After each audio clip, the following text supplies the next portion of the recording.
Il n'y a ni soustraction ni division dans notre mental. Il n'y a que l'addition et la multiplication. Je vais juste supprimer les pensées négatives et avoir des pensées positives. Bonne chance, ça ne va pas marcher. C'est juste que vous devez prêter un peu attention à son fonctionnement. Vous verrez qu'il y a une distinction entre ce qui est vous et ce que vous avez accumulé.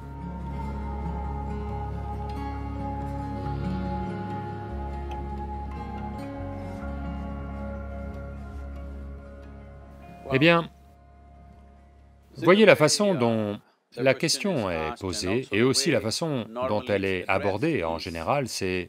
Les gens pensent qu'il y a des pensées négatives et des pensées positives. Ils veulent supprimer les pensées négatives et n'avoir que des pensées positives. Ces gens-là, je leur demanderais de simplement faire une expérience pendant 10 à 15 secondes. Qu'ils retirent de force une pensée de leur mental, par exemple, pendant les 10 prochaines secondes, ne pensez juste pas à un singe. Essayez de ne pas penser à un singe pendant les 10 prochaines secondes. Vous verrez que vous serez envahi de singes. Donc ce que je dis, c'est que ceci est la nature de votre mental, parce que dans ce mental, les 3 pédales sont des accélérateurs. Il n'y a pas de frein, il n'y a pas d'embrayage, quoi que vous touchiez, ça ne fera qu'accélérer. Dans ce genre de mental, les professeurs de morale et de religion ont appris aux gens, ne pensez pas aux mauvaises choses. Eh bien, depuis, c'est un travail à plein temps. Donc, il n'y a pas moyen de gérer le mental comme ça, pas besoin d'une grande illumination.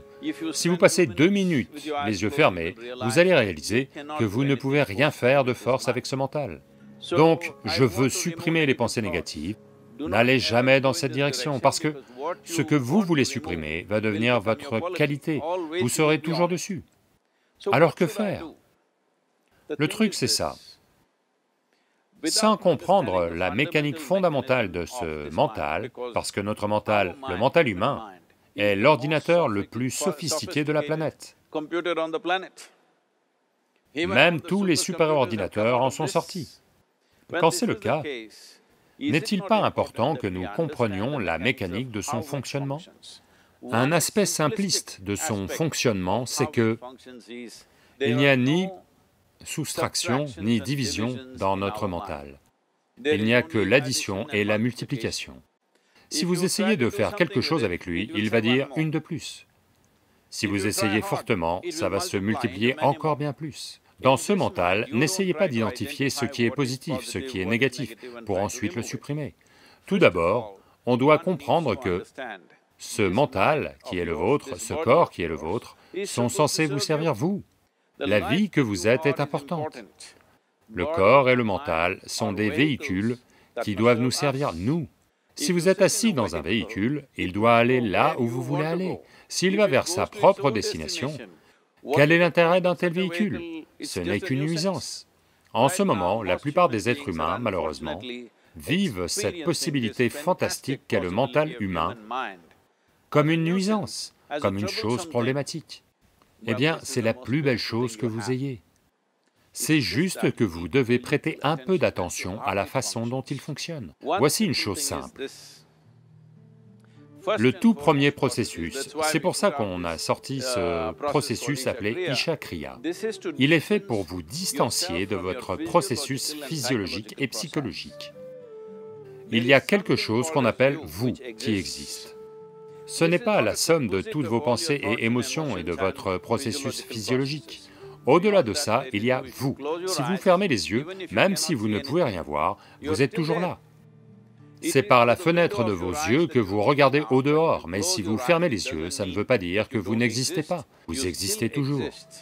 Donc au-delà de vos pensées, vous existez encore, au-delà de vos émotions, vous existez encore.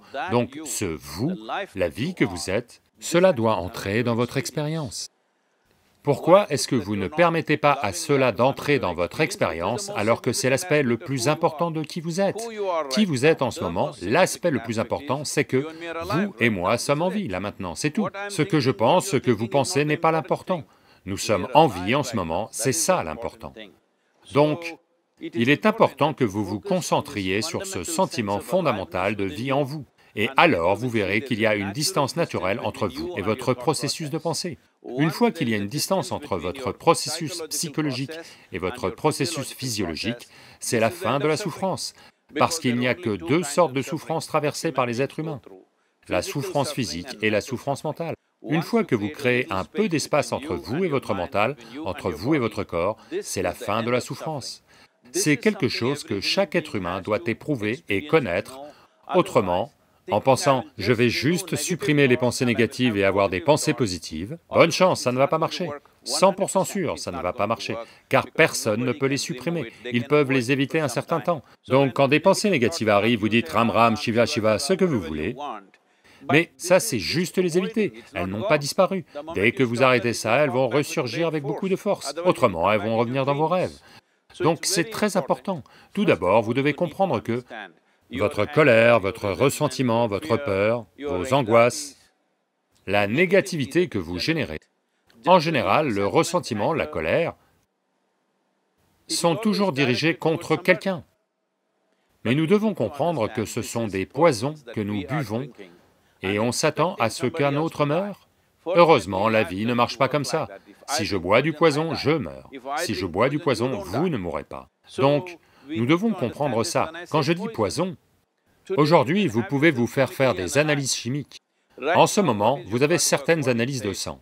5 minutes de colère intense, vérifiez vos analyses et voyez, il y aura beaucoup d'éléments négatifs dedans, littéralement, vous vous empoisonnez. Donc, voulez-vous vous empoisonner? Certainement pas. Maintenant, la question elle-même vient d'une certaine détresse. Que faire? Ne faites rien. Asseyez-vous juste et préoccupez-vous simplement de quelque chose qui est le processus de la vie. Peut-être vos battements de cœur, peut-être votre respiration, peut-être juste la sensation d'être en vie. Selon votre niveau de sensibilité ou de perception, selon ça, trouvez quelque chose. Ça pourrait être une sensation dans le corps, ça pourrait être la respiration, ça pourrait être un battement de cœur, ça pourrait être n'importe quoi, quelque chose qui vous indique la vie, prêtez simplement attention à ça. Pendant un certain temps, lentement, vous verrez, il y a une distinction entre ce qui est vous et ce que vous avez accumulé, qui comprend vos possibilités physiologiques et psychologiques. Possibilités ou pagailles, selon ce que vous en avez fait.